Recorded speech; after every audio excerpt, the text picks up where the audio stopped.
just going to start reading. That's cool with everyone. Is there anyone at home, the school nurse asked 11-year-old Ethel Bohannon. Ethel licked the corner of her mouth where she could still taste the chunky vomit she'd choked out on the playground. What the nurse didn't know was it was the kind of puke that could end a war, the kind where afterward you achieve inner peace with your head bent over the slain villain before you. She hesitated only a little before fibbing. Yes, then a lie. My mother. The school nurse nodded and checked the clock. Only an hour left in the school day. Her words rang like the final bell. Head on home. Leaving the nurse's office, the corridor transformed into a giant wave, which blended in that pretty, ugly way of brackish water when flowing out to the streets. Ethel was a destiny-plumped manatee floating on this feeling the whole way home. It was only when she got to her street that she paused to muse whether she'd be in trouble for this. She determined it was worth it as she veered down her dead-end road, where her house was positioned dead last. There was a stretch of country between her house and the nearest neighbor. She counted cows as she approached her driveway. Nearing the front door, Ethel felt for the first time like she owned the house, hers alone. She smiled using her emergency key to gain entry to this guiltless independence. Immediately upon entering, Ethel went to her parents' bedroom. She opened the top drawer and looked at her mother's delicates laid prettily in a specific sort. She pulled the elastic on her skirt and let it snap back against her skin. Turning, she flopped on the king-size bed and surveyed the room. The window was cracked because fall had just evened the temperatures and temperaments of everyone in the neighborhood. Her father's clock flashed 2 p.m., and she knew her sisters would be home soon enough. She scooted off the bed and veered back out, tilting her sister's photos as she walked the hallway to the kitchen. Here she had intent as she pushed a bar stool to the stove, and in a squirrel-teetered reach, managed to pull the sugar canister into her small frame and hug it as she precariously stepped down the stool's rungs. The drawer holding the utensils squeaked as she lifted out a serving spoon and measured a generous heap of sugar upon it. This she lifted to her lips, still stinking from the sick. She was rubbing the granules against the roof of her mouth when she heard the car door slam. The sugar turned to sand like they convinced you to see in St. Augustine. Ethel dropped her spoon. Mom, but she's never home when we get back from school, she urgently thought, screwing the lid back on the canister and failing to catch the ridges to do it evenly. She remembered the car had already been in the driveway when she got home. Who could it be? Her mind failed to unearth an answer. In Orlando, very few people owned cars. Her father's was only used for joyrides. Only for the most special sometimes with the girls crammed in the back seat. With new alarm, she leapt back up the stool, more nimble in her hastiness, and pushed the canister back in its place.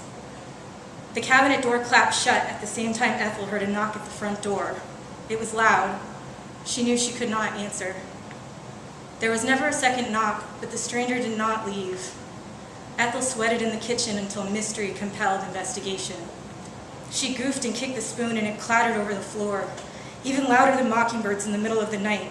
Deafening, she mentally chided her co-conspirator in horror. She made it to the front of the house with burning cheeks and found the bravery to pull back the curtain. She could see the car, but no one near it. Her eyes darted back and forth over this narrow view before she drew the curtain shut and blinked hard to black out the fear. A Florida kid learns early that the only way to swim in the ocean is to forget what's underneath. She decided she'd feel safest in the room she shared with her sisters, so she slowly forced herself to head in that direction. She only got as far as the kitchen. Her feet found the spoon just as she detected movement in the window. She flung herself down hard like a dropped coconut and grabbed the spoon to silence it, ending up below the window. That's when she saw the long, soiled fingers arced over the top of a man's lined forehead. She could not see his eyes. She watched the trenches in his forehead, each shaped like a simple line drawing of a seagull on a horizon. She imagined he widened his eyes to peer inside. They say her heart pounds, but Ethel's heart escaped.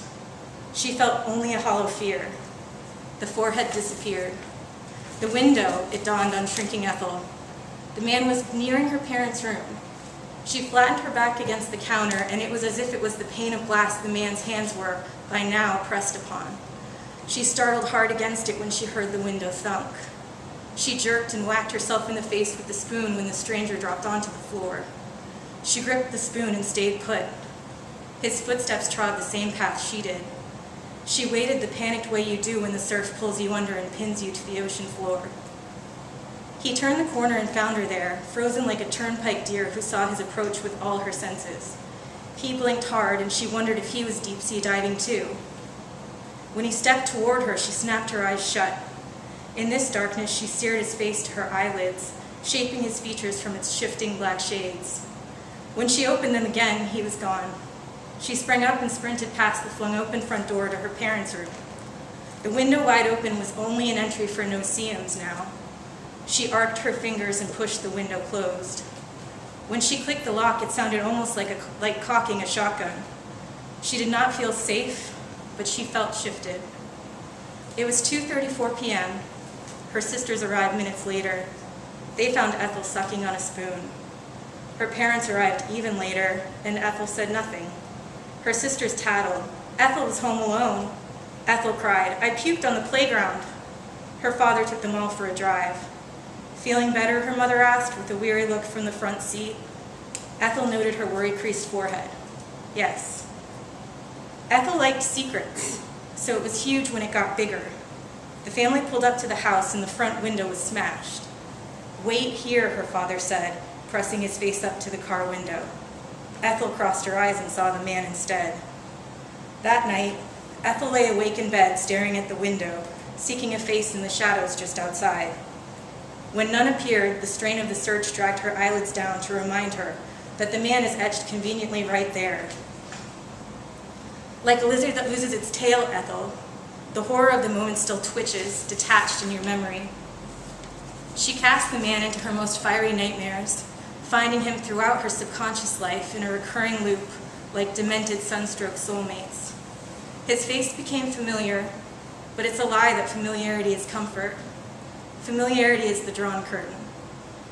And then she died, 19 years later when Ethel stopped lying.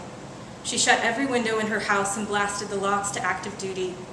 She used rags and newspapers to further block the crevices and laid down beside a gas heater. She filled her house with fumes. Neighbors smelled her secret and found her there more than 3 hours later. They smashed a window to get inside, but Ethel didn't see that break-in. Her eyes closed, her forehead smooth as sea glass. Thank you.